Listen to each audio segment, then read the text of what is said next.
to the No Cap Sports Show podcast, where sports and combos collide. Your host, Fredo, Mo Money, Jay Will, Mills Lane, and Kobe, the co-returner. Authentic, unapologetic, no edits, no cap. Let the convo begin.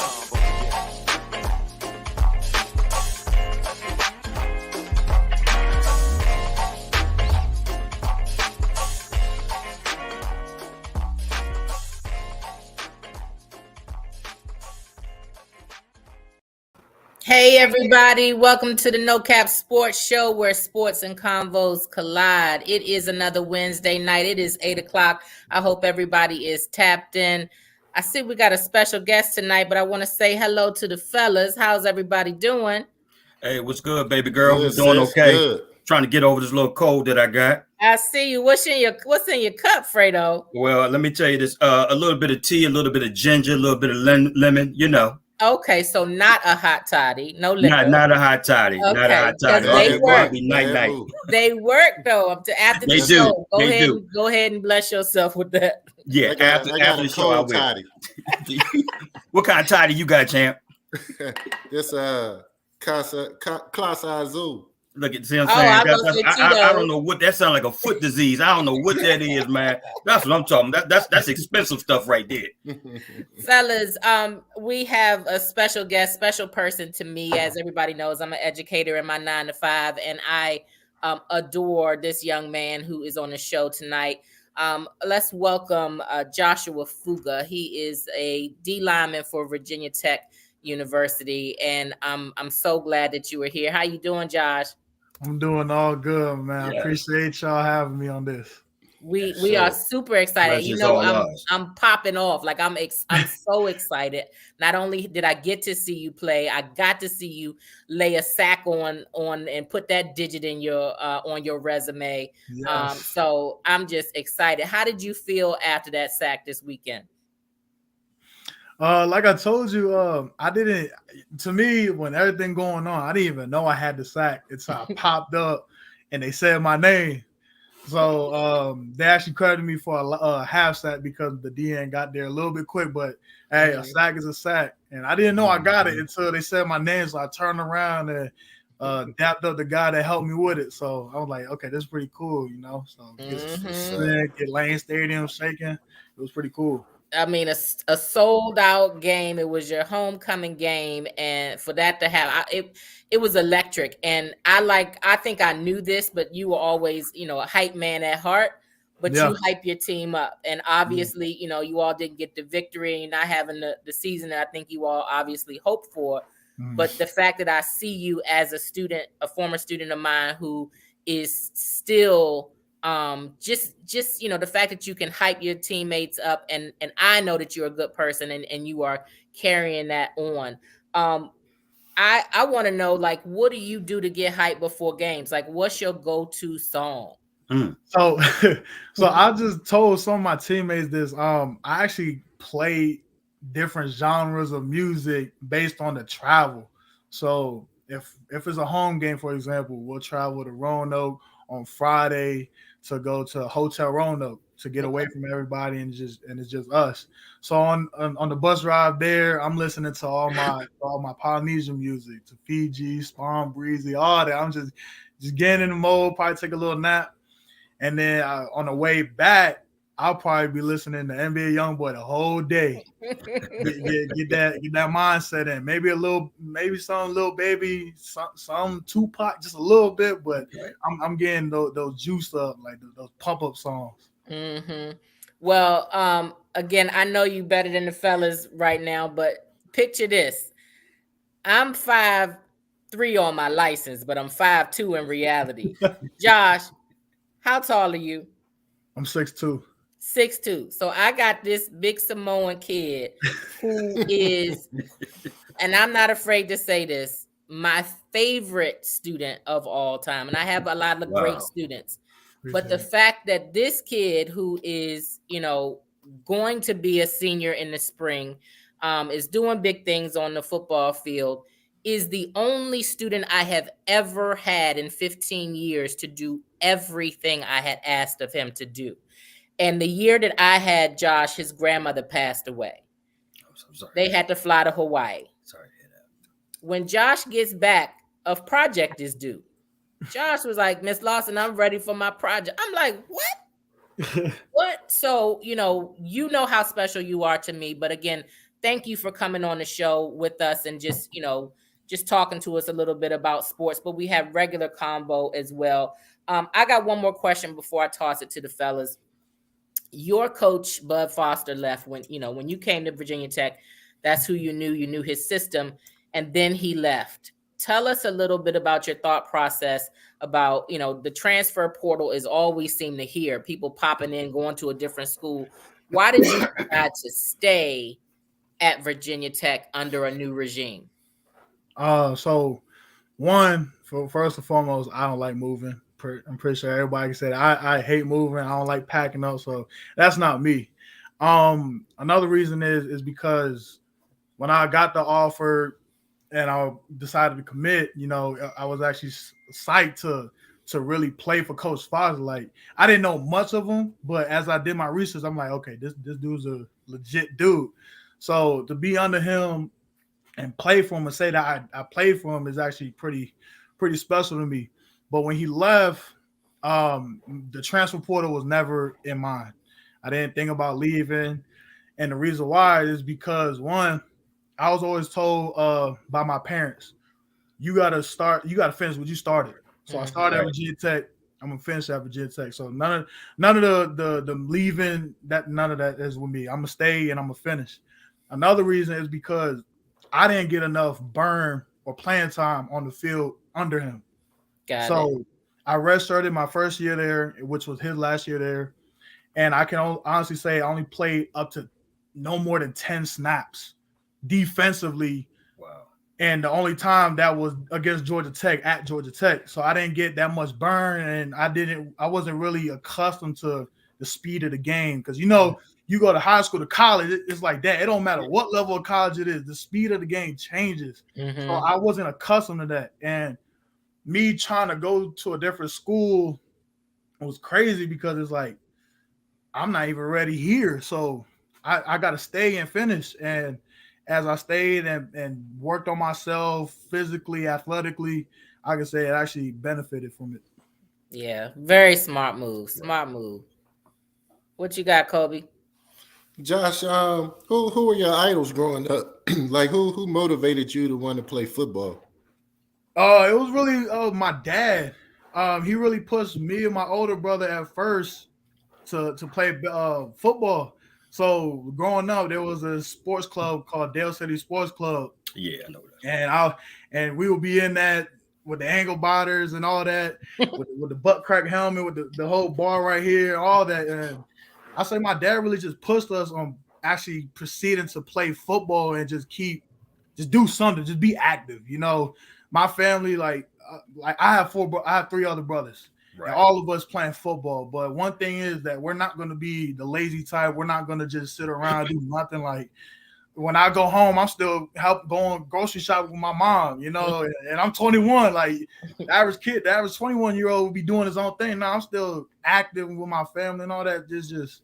I'm just doing more things, being more active as well as my brothers. And it's really my dad. He just pushed us to play ball. Nice. So you went to Freedom High School, and I think it was your senior year. You guys had a historic run to the state championship game before ultimately losing to Manchester, I think it was. Yep, Manchester. This current team, they're doing some pretty historic things themselves. You know?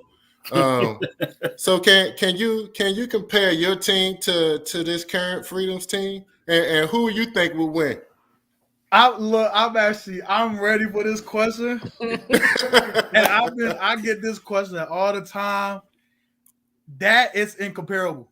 I'm gonna just say that it's incomparable. But I would say this team, like I told my brother, because my brother, he's 15 years old, Jonah, he's a sophomore right now. He's actually playing for them. And he's a part of that whole historical, the 112 points team, all that. He's part of that. Wow. But him and his group always say, hey, man, we might be better than your senior year and all that. I was like, look, if the guys come back and we line it up, there's no way y'all are beating, you know. But actually playing for that team, you know, being a part of it, it was actually a whole experience that you just had to been there. Like, we're not like the average school that would do things this way or that way. Like, no, you're gonna have your hardships with some guys that do this, that's outside of the framework of what we're trying to build. And I applaud Coach O. Shout out to Coach O out there. He's actually building that whole program up from the bottom.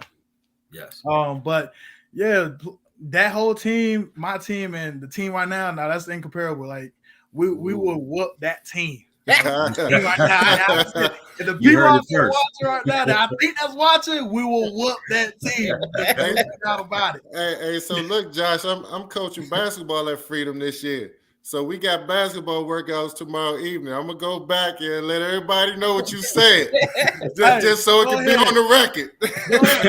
The whole team over there right now got my number, and use my number. It is. Okay, so Josh, so can you comprehend the astronomical numbers that Freedom is putting up right now, man, this year? I mean, what did they score a couple of weeks ago? Was it 112 to 16? It was 112 to 19, right? 16, or 16. right. Yeah. Then they scored. I know they scored 60 something the other day. I think they beat Woodbridge or something like that. I'm like, can you comprehend all of this?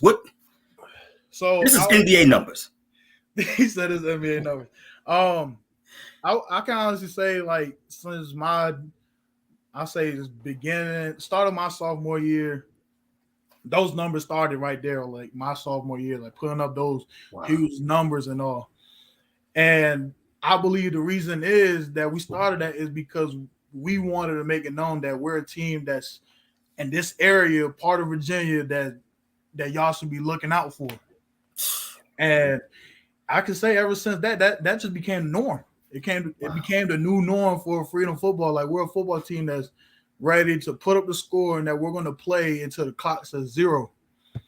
But to say that they actually had like 300, like the total score from the first 4 or 5 games was 300 to at least under 30 points is actually, I have never seen nothing like that.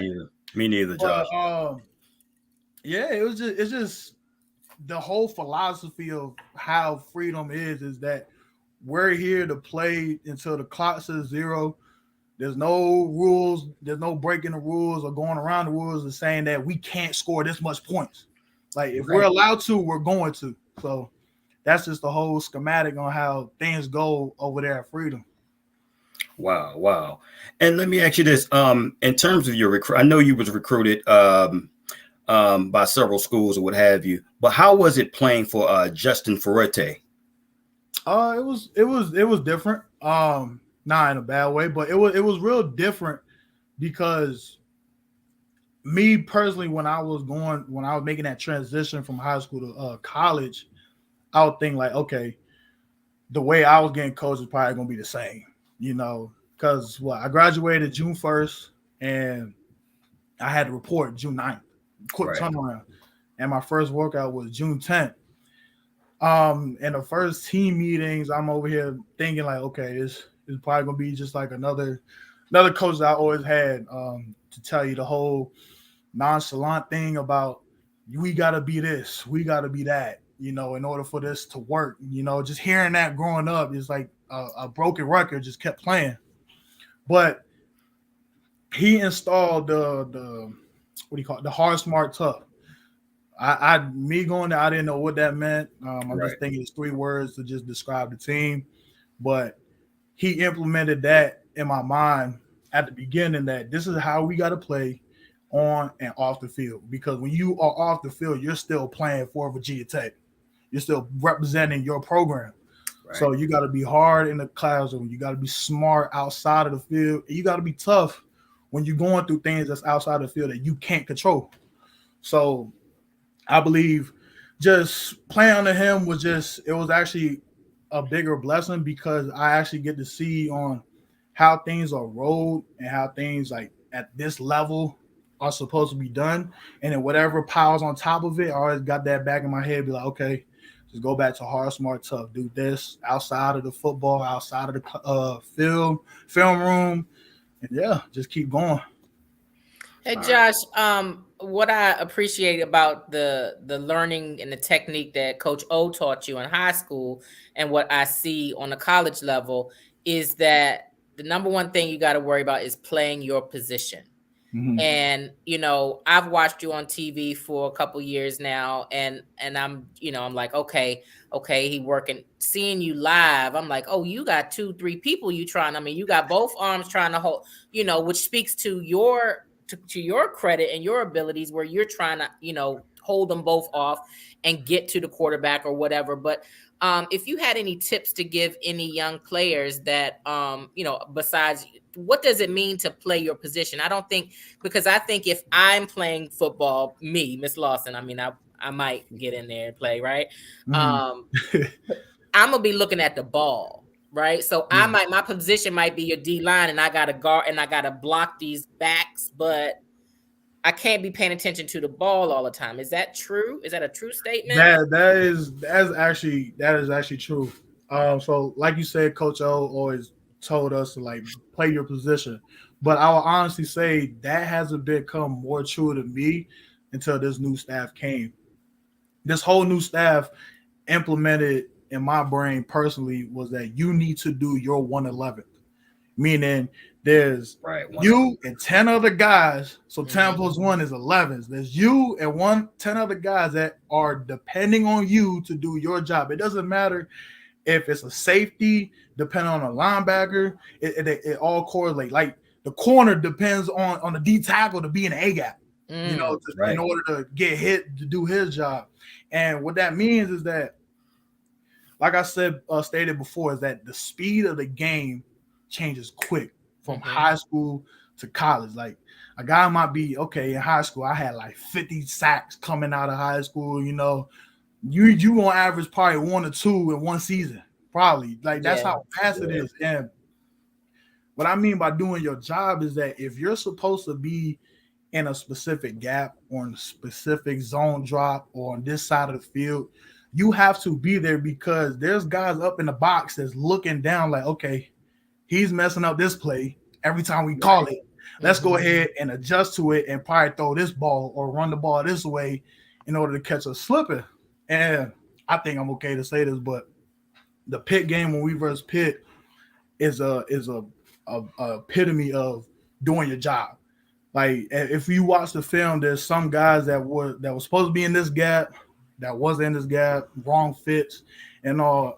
To put it in perspective for younger guys, just for a DN, defensive end, to picture this, you're supposed to key the tackle, the offensive tackle. Right. If he goes down, right, and your eyes are in the backfield, that means if he goes down, somebody else is coming for you. You're not just going to be unblocked 90% of the time. Yeah, you might be red or something like that, but 90% of the time, somebody's coming to block you. So if you read your man on key and he goes down and your eyes are down in the backfield, you're going to get blindsided. So, and once you get blindsided, a gap opens up that was never there, which is behind that blocker that came to block you.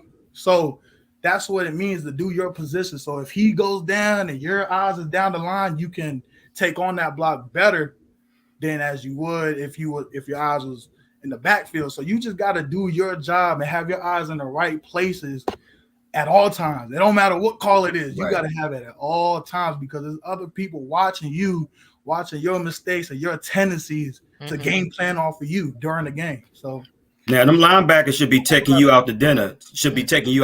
After every game because you taking on all them blocks, right? Hey, look, that's just my job. That's my job description, and I love it. So that's what I'm talking about. I like that contact. So I know that's right, man. We look forward to seeing you on the next level on Sundays. Okay. hey, I hope so. All right. So you got I time to would vibe. totally lose my mind. I promise you. you got about 5 minutes to vibe with us for our next segment, right? Yeah, okay. Okay, yo, shout out to DJ Pooch, Corey Johnson, Jeff Smith, and my folks, AJ. Appreciate you appreciate you vibing with us. All right, Do so we look, know guys, who we're gonna go AJ ahead and do is? Could it be AJ, Josh? I wonder who that AJ is. AJ. That's my cousin. Oh, all right. Yeah. He ain't playing no football. I've been looking for AJ. Where is AJ? That's AJ Felton. All right, guys, we're doing NFL Week 6 recap. Who's contending and who's pretending? Hey, Josh, we're gonna start off with you, and we're just gonna keep it simple because we know rumor. There's a little birdie that told us that you're a Pittsburgh Steelers fan, and we know what they did to Tampa Bay this past weekend and stuff like that. So, just give us a little insight in terms of your expectations for the Pittsburgh Steelers or whatever, however you want to spin it, bro. Well, I would say everybody else will be like, okay, yeah, like let's let them be the Super Bowl contenders, all that. But I'm a real guy. Like I'm gonna shoot it straight. We are not going to the playoffs. I'm gonna shoot it straight. This team, this whole program is rebuilding. You know, Okay. we got a whole fresh quarterback that probably is. He knows a lot because he trained with Pittsburgh Steelers as he was at Pitt, but it's different. Like I can honestly say the dang speed of the game probably translate like that when you go from college to the league. So everything we're a rebuilding team, a whole program. Like we need a whole new offensive line. We need everything. You know, we need the team that won 2011 with against the Cardinals Super Bowl. We need that. We With need the that bus. team. What was the bus name? Jerome Bettis. Yeah. Yeah, Jerome Bettis. absolutely. So, Josh, would you keep Mike Tomlin? Is that his name? That's Mike Tomlin. I would keep Mike Tomlin. He hasn't had a losing season yet since I was alive, I think. I don't know. So In his career, yeah. Absolutely. As far as I know, he's been winning. It's just he needs guys that needs to buy in. Okay. Yeah. So my folks Kevin just said Pitt has a shot to make the playoffs. As I see it, 2 weeks ago, the way how we performed 2 weeks ago and came back this week, we might have a shot, but I don't know. Okay. Negative. I don't know. That's negative. I don't know. Kev, my host Cobra said negative. That's a negative. Good day. All right. Okay, what you got, Mills, in terms of who's contending, who's pretending? Okay, so top 3 contenders. I got the Bills, got the Chiefs, even though they just lost, they're still a contender. And I have the Eagles. Obviously, they beat my team. But it's not how you start, it's how you finish. And then I have 2 different ones that could be, I would say the Vikings. They only have 1 loss. Take that OBJ. They could be right. They could be contenders, but if Kirk Cousins, does what Kirk Cousins does at the end of the season, they could be pretenders as well. Kirk Cousins things, right? Yeah, And what team did he come from, Fredo? Kirk Cousins. Oh, well, I mean, we didn't resign him. Yeah, I mean, the Washington Commanders, formerly the Washington Redskins. We do stupid stuff like that, so we're not surprised. Okay, and my last one, Kobe, you will appreciate this. Your team, the Ravens, especially since they just signed who, Kobe? Deshaun Jackson. Man, is he like the Energizer Bunny? Like he just stays around. I hope he's the Energizer Bunny because I think he came to us about 10 years too late. But well, I think if he still has turn up factor, he is a good target for Lamar Jackson. Well, he can track that ball. Can level off the season and become contenders. So those are my picks, fellas. Okay, who you got, Kobe? My contenders: Buffalo, of course. It's a good game. The Philadelphia Eagles. True story. And I hate to say it, but the Dallas Cowboys. Oh! That defense is legit, man. I can't forget. And that's something that has never come out of my mouth since I've been alive.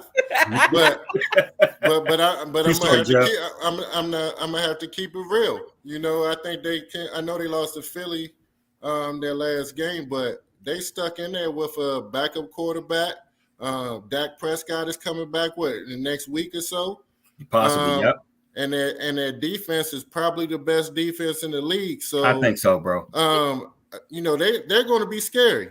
So I give them contenders. Pretenders, just going off so far in the season. Mm-hmm. I'm gonna have to go with my NFC team, which is the Green Bay Packers. I think they pretenders right now. Look at Josh. No, because I know somebody watching right now that's a diehard Green Bay fan. Yeah. And I love the Packers, but I think they pretending right now. It's just something they're missing. They're missing something. A wide receiver too. They have run routes. Yeah, they have a young wide receiving core, but they don't compete. I mean, I don't see the toughness on their team like in the past years. So I think they're pretenders right now. Also, I think Tampa Bay are pretenders. I think they took a big dip. Yes. They're definitely going in the wrong direction. And Tom Brady, he's 45, something like that.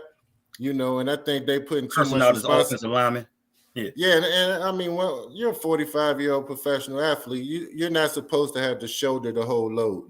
He's done that in his career. Now it's time for his players to step up and carry him a little bit, kind of like Denver did with Peyton Manning at the end of his career. You know what I mean? And then, and I hate to say it, and y'all all know Baltimore my team, and I love Lamar Jackson, but right now, today, they're pretenders just based off keeping it real. How they've been playing. I mean, they blew some big leads. They should realistically they should be a one-loss team right now. But they tricked about three games away. And so right now until they get the defense together and build an offense around Lamar Jackson, give him some outside weapons, which they did a great job getting Deshaun Jackson. I just don't know how much Deshaun have left in the tank. So that we'll see Sunday. But right now I gotta say my team is pretenders. Okay, this goes to either one of you guys. Okay, are the New York Jets or the New York Giants, are they playoff teams right now? The Giants might have something. I mean, one loss. I'm gonna go with the Jets over the Giants. Okay. Only because I don't think the NFC East is going to get 3 teams, and I think Philly and Dallas will go before them as far as making the playoffs. Okay, last one. And what the hell is going on with Russell Wilson, man? I mean, I don't know if the decline has happened overnight. He's been a fraud. I keep telling y'all. He's been a fraud. I mean, he's a decent quarterback, but he's been given too much over the years. He's not that dude for real. Yeah, I think Jeff Smith said too much Sierra. What you about to say, Josh? I think he's trying to be something that he's not. Like we don't see, like when he was in Seahawks, man. We didn't see him more on social media or doing all this stuff when he was in Seahawks, when he was actually winning or being contenders in the playoffs and Super Bowls. But now you want something. He got traded, but I think he's really being something that he's not. Yeah. That's just not a good look for a football player, especially at his level. Hollywood, like what? Like I feel like he's trying to be known in different areas that he doesn't need to be known. Like how can I put this? He looks uncomfortable doing it too. It's not organic. It seems more forced. Right. Forced. Like I feel like somebody's holding something against him. Like if you don't do this, then this gonna happen type thing. But like blackmailed or something. But I feel he's just trying to be something that he's not. And that's not gonna work out for a football player. Just be you. Yeah. Nah. And despite my comments about you, Russell Wilson, we'll let her have you on the show. we sure will, Russell.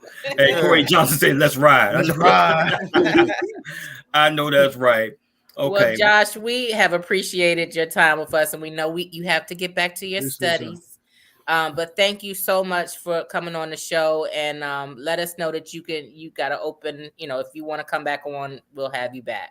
Yeah, I appreciate y'all, man. It was a pleasure being here. We appreciate you too, Josh, man. One more thing before Josh go.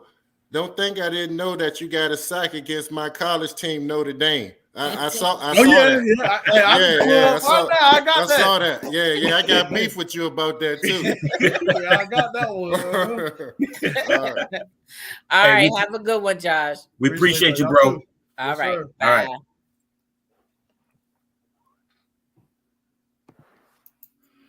Okay, guys. Let me ask you guys this. Obviously, you know that I'm an Alabama fan, and we lost this weekend. We lost this past weekend, and your boy won some money. Okay, well, congratulations. Thank you. Yeah, congratulations on that. Let me hold $5, I got it. Yeah. We lost this weekend. I would say, like, I give Tennessee credit. They're a great offensive team, but we made too many mental errors, man. I mean, it was pretty much just self-destruction, especially from a defensive standpoint. I mean, gosh, and even in special teams, man, just giving points away. And then you look at the last, I think it was 49-49. We're driving down the field. I think we are on their 30-yard line.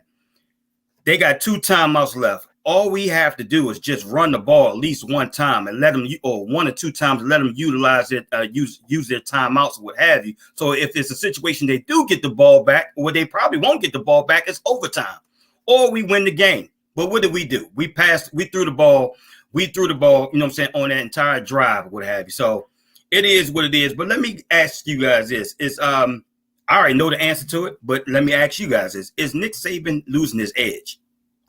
How, Sway? I mean, it's one loss. It's one loss. Like, holla at me when they lose consistently, let's say 2 times. Like, I don't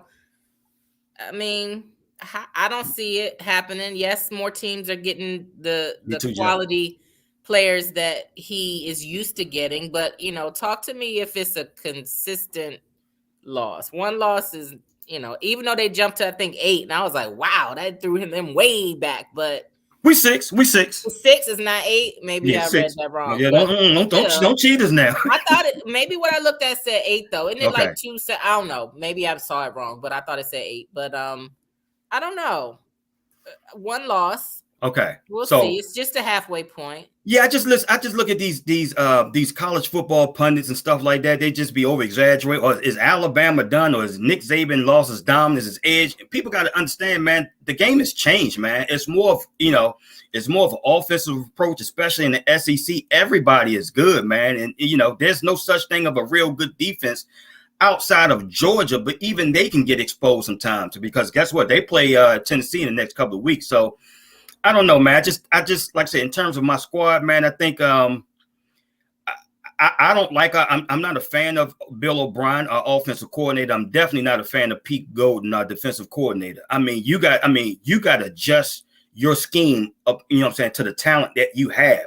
We need to play more zone and stuff like that. You can't keep putting these players out there trying to make them, play man. Maybe they can't play man. Maybe you got several corners that can. Maybe you're gonna have to go through a more zone scheme. I don't know, man. But Nick Saban is the head of all of that at the end of the day, and he has. I wish he stopped being stubborn with that, and especially from the defensive standpoint, and and make some changes. So I don't know. I just want to get you guys' opinions. Before you answer, Kobe, though, but Fredo, you good though? How were you after the game? Like, you know what, man? I want to check you. I'm gonna tell you something. I was in my feelings. I was angry. We know. I was very angry. I was almost about to break a remote or two. I was very angry because, like I said, expectations, man. I have huge expectations for this team. I can accept the loss, but when you make critical errors, mental mistakes, and Nick Saban teams don't make mistakes like that. For some reason, this year we're making a lot of them, man. And I don't know if it's if it's the players we're recruiting or the coaching, which I would probably lean towards the coaching from a defensive and offensive standpoint. It's just too many mental errors that takes us out of rhythm all the time, man. It's just like But I think we're gonna, I think we'll rebound at the end of the day, and I think we'll be one of the Final Four to compete for a championship by the end of the year. What you about to say? Cobra? No, when you was making a statement about maybe they should go more zone and they can't play man, come on, they got the best athletes in all of college football. Yeah, but everybody getting these. You know what, Kobe? You're right. We get 5 stars all day, every day. Right. But So if your coach is not putting them in the best position to succeed, that's Fred, what it is. But Kobe, you can't say that, Fred. We have a long list or a big sample size of Nick Saban coaching his teams better than any coach has ever coached their teams in the history of college football. It just doesn't go away in the season. And let's put this in perspective. In the last 20 years, Alabama has only had 2 undefeated seasons. So what? They lost a game. They can bounce back. Yeah. Tennessee is a great team. That team y'all played this past Saturday, they're a hell of a team. You didn't lose to no scrubs. You know what I mean? So, I mean, you lose Look a at game. his body language, Kobe. Yeah, I mean, you lose a game, so what? I mean, they just won a national championship, 2020? We should have won one last year too, Kobe, but our Rob Stevens got hurt. So. And guess what? They lost 2 games last year. They lost 2 games last year. Yeah, but and they won half of the last 7, 8 national championships. What are we talking about right now? Y'all too spoiled. That's what it is. You Alabama fans, I'm you got too spoiled. Roll Tide, goddammit. And then you want to boo-hoo. Come on, man. Cut it out. Hey, I'm a Notre Dame fan, man.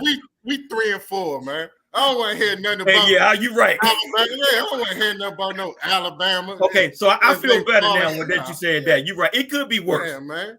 Yeah, y'all said there's great talent across the board. Now I'll y'all give you can't be this, bullies no more. It's Alabama's homecoming this weekend, and I know this. I don't know about that. Mississippi State is good because my niece is a senior there, Kayla Cherie White, and shout out to Kayla Cherie White, who's a Delta and a senior there, and invited me to the game, but couldn't make it this weekend. So, Mississippi, who is it? Mississippi State. Mississippi State is good.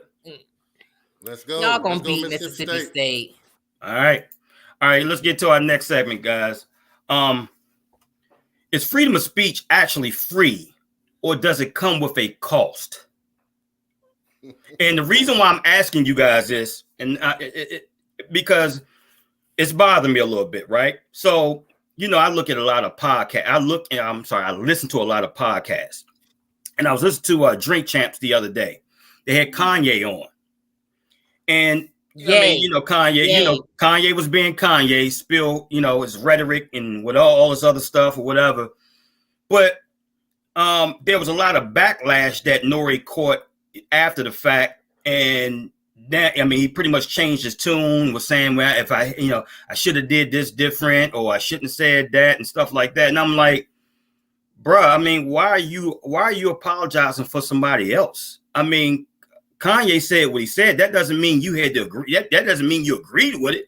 I'm not understanding that. And so it was like he was just getting more, like I said, more backlash because of it. And he didn't stand. And I was upset at him because I'm like, man, you should have stood on your square. This is what it is. This is who I brought on, or what have you. And that's just what it is. Just because he says something or whatever rhetoric that he put out doesn't mean that I have to agree with it.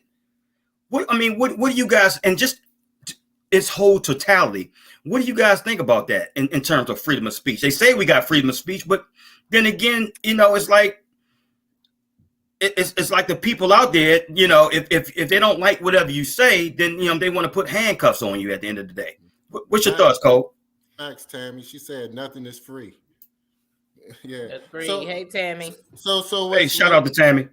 So what's crazy is, growing up, they used to tell us that, our country, that's why we fight these wars for these freedoms that we have, freedom of speech. But, you fast forward now to 2022, hell no, we don't have freedom of speech. Unless you're on the No Cap Sports Show, we say what the hell we want to say. Did you hear that? You know what I'm talking about? Yeah. Did you hear that? Yeah. So now, you got this political environment that controls so much of your speech. And then now we got something what's called the cancel culture. Why you be stealing my lines, man? Hey, got to be quicker than that. Apparently. Jump on in if you gotta jump in. Yeah. So we got this cancel culture, and I believe, we should have the right to say what we want, say what we feel, whether we like it, dislike it, or indifferent. And I mean, you mentioned drink champs, and then even I think LeBron James, they canceled their show that Didn't like that. that Ye was supposed to be on. But why? Let him go in there and talk his shit. That's the perfect platform. If you disagree with him, have that debate. Check him when he wrong. You didn't know you was gonna get that when you brought him on? I didn't understand that. What did you think? Nobody's checking this guy. I mean, he was on drink champs, and all you had was a lot of head nods. Like Nori wasn't checking him. Wasn't pushing back. Wasn't pushing back. That was a 3.5-hour interview. And then next day or two, he on there saying, I don't think he should have said that. I apologize. No, apologize for what he said for what? That's what that man felt. Whether it sound crazy, whether he was disrespectful with some of the stuff he said, so what? That's when you address it. That's the stage for you to address it in. Otherwise, he don't think he can just go any way he want, ramble off stuff, and nobody is going to hold him accountable for some of the stuff he says that has no merit or no fact behind it. But at the same time, he still has the right to say it. Okay. Hey, my folks said, so when you start talking about Jews or alphabet people, it's a rap. What do you guys think about that? But I mean, that's AJ. That's 100% true, because their organizations are powerful. They have so much influence in everywhere. I don't care what organization you work in, or if you're in the acting business, the music business, or you work for a Fortune 500 company. Those groups have so much influence over what your companies can and can't do, what you can or cannot say. And if you do the wrong thing or you say the wrong thing that's against one of those groups, guess what? You're going to get canceled or you're going to get blackballed. And that's been proven from what we've seen over the years. Yeah. What you got, Mills? I agree. I agree with Kobe and everything he said. When I saw this question, I was like, I'm pretty sure you're talking about Ye, and I'm gonna keep trying to say Ye because he said he changed his name. But we all have free speech, whether it's freedom to say what you want, freedom to wear some symbol that means something, to figuratively say what you want. But with this particular character, and I'll just leave him as saying he's a character. When it starts to hurt your bottom line, when you don't realize it's hurting you, when you don't understand that what you're saying is going to hurt you and your initial intentions far more, there is a disconnect there. And, we've talked about this on the show before about his mental state. I mean, it's like he is in a constant manic episode. And I just wish that he had, that's what it looks like to me. Because, could it be a game for attention? Yeah, but when Kanye know what the hell he's doing. When it's hurting your bottom line, when it's hurting you as a black man, the fact that he has 4 or 5, I don't know, small children, and you aren't taking a beat to assess how this long term is going to affect them, affect their mental health, affect how they're treated in whatever boarding school that they send their kids off to. I think we clearly see it's a problem. I'm tired of saying that it's sad because I'm just tired of him. I just feel like he needs to sit down and get some help. He's got so much money. He's amassed so much wealth and is still amassing so much wealth that, it's going to look like for a while that, if he can go buy Parler, right, which is a conservative media, from Candace Owens' husband, and Candace Owens is the black girl that just can't get right, who leans to the right. And Michael Harriot, one of my favorite writers, says, the black girl with no edges, and I let him say that, and I laugh because you know what, she don't. But I just feel like shut up. Okay. Okay. just don't. I'm tired of talking about him. Like, Yeah. Tamala said, yes, it does, Mills, a constant episode. Mm-hmm. Yeah, but okay, but Mills, I want to get to the, I want to break it down in terms of why do we call it freedom of speech when it's actually not free? I'm not. I mean, I don't get it. You know what I'm saying? It's freedom of speech, but when we say what the fuck we want to say, then it's a problem. Oh, you shouldn't have said that. Oh, you shouldn't have did that. Then why is it freedom of speech then? I don't see. I don't know I'm that gonna tell I you can how I am. articulate that the answer to answer you properly, but like I said, you can say what you want, but you're not free from consequences. Just like you can't, nobody can come on our show and call us the N-word, right? No. That's gonna be a problem. Not the GGA, not the GGER. Like, no, we're not. You might get your ass. You get That your ass might whooped. be a problem. So again, you can try. You can attempt to get on an airplane, right, and say something stupid, but then you about to get tackled. So there are consequences. Yes, say what you want. Understand, like your mama, like my mom. You gonna get popped in the mouth, and if you ever tasted pepper when you got popped in the mouth, you understand. I'm gonna not say that next time. So yeah. So my folks just said Kanye is basically proving that money don't make you happy. What you guys say to that? I don't know that that's the problem. I mean, the money is, like I said, his stream of wealth is steadily increasing.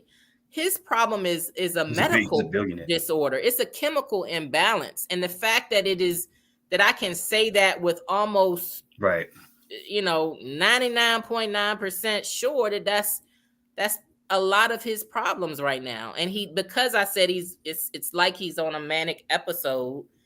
I want to know what it looks like when he's in a depressive episode. That might be scary too. But you know what, Mills? A lot of that may be the result of him being unhappy, of him being depressed, the way he's acting out and stuff like that. You got to remember, we didn't start having this opinion of Ye until after his mom passed. And then, along the way, he's lost some friends that he felt that didn't have his back. Him and Jay-Z wasn't cool anymore, and Beyonce. And then, his marriage with Kim K, that went bad. And then his struggles with her and the kids and stuff like that. All of that is probably a big ball of stress inside of him that just wants to get out.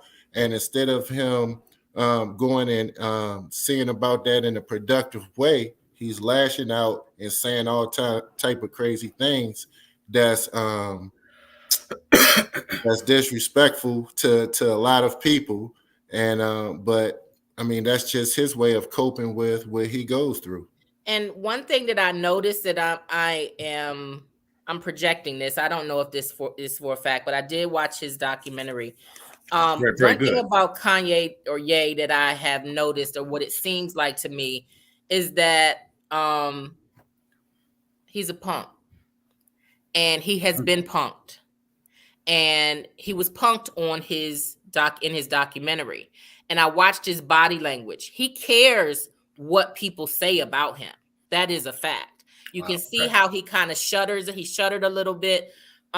So that, I'm assuming for a man especially, to not feel like you can back it up physically. You can run your mouth all around town and all around the world because ain't nobody gonna catch you. They don't know where you are. But I feel like that has something to do with his self-esteem. A couple years ago, he started gaining weight for whatever reason. I'm projecting a little bit, but that's kind of what I see. And when your manhood is hurt, again, I'm assuming that takes a toll on you. If you can't react the way you want to, like, i.e.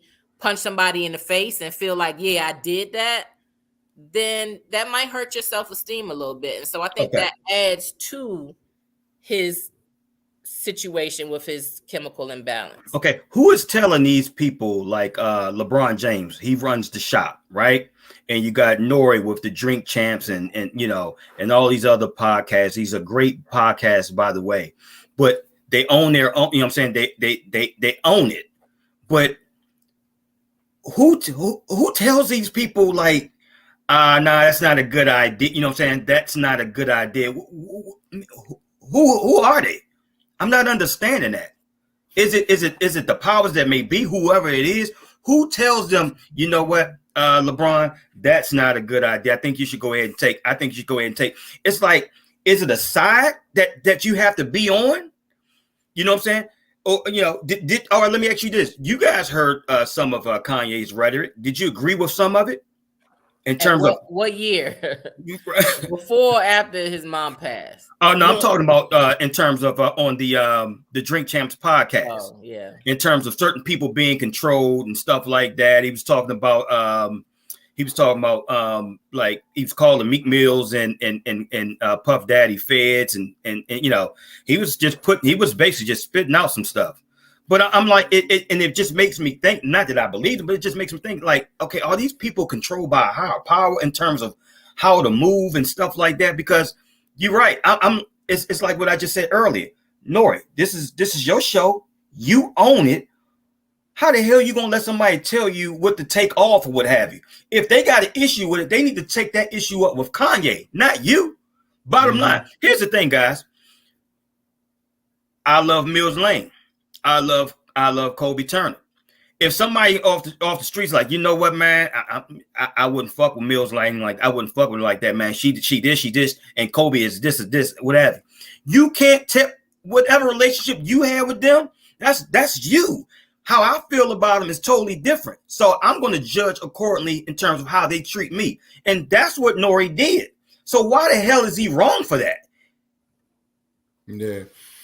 I mean, he does have people that love him, like still, and that's a blessing, and some people, they might just be looking up in the sky, oh, he on one again. Like the guy who did his documentary. I had so much respect for him for understanding and recognizing that Kanye was having a manic episode and he stopped recording, because you don't want to see somebody you love in a negative light, and it was getting really bad. So, Anthony? I just wish he had more people, but he is so arrogant. And I heard this before his mom died, that he's very arrogant.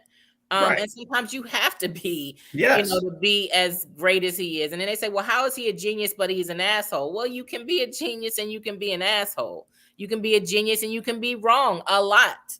But I think the biggest factor for him is that he has a chemical imbalance that is not being treated to the best possible way, in my opinion. Mills, you have your own podcast, right?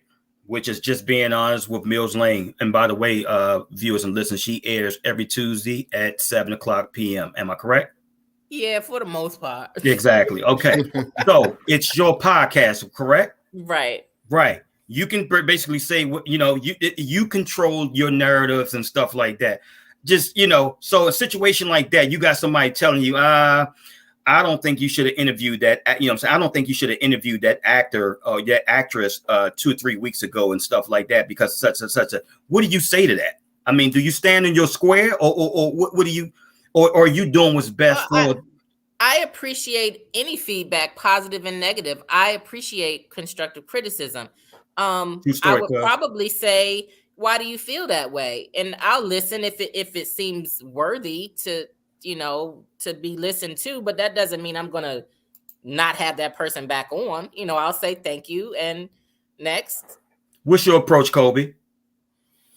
I mean, I agree with Mills. You listen to the feedback, and then if it's something that you're not willing to do, you just respectfully disagree. Like this is what I'm doing. This is why I'm doing it, and I think it'll be beneficial if we move forward with doing it. You know what I mean? But you just can't. I mean, if you really want to fight for your freedom and your freedom of speech, you have to stand up to those voices that's coming in your ear saying, don't do that or pull this show. No, you got to stand up. You got to stand up and be courageous enough to say no. And then, I mean, and it may not be the popular thing to do, but you know what's going to happen? Other people are going to see you standing up, and guess what they're going to do? They're going to stand up. And the next thing you know, down the line, you're going to have strength in numbers. There it is. Love that, Kobe. There it is. That part right there, guys. Okay, before we end tonight's show, guys, we're gonna go ahead and do a couple of NBA freestyle questions, guys. Okay, so we're gonna do a small little rapid fire right quick. Kobe, can the Memphis Grizzlies take it to another level, or have they peaked? Oh, they absolutely can take it to another level. Sure. They have a young superstar. They have a great team. They already experiencing some success at such a young age, and yeah, the sky's the limit for them. Okay, Mills, can Brooklyn win the Eastern Conference? If what? If Boston loses, if Boston can't get their shit together. But you know, again, I want to see what Ben Simmons can do. You know, he's been off for a minute. I'm thinking they could be a contender with Ben if they are all on the same page. Okay, Cobra, give me a sleeper team or teams to watch out for this year in the NBA.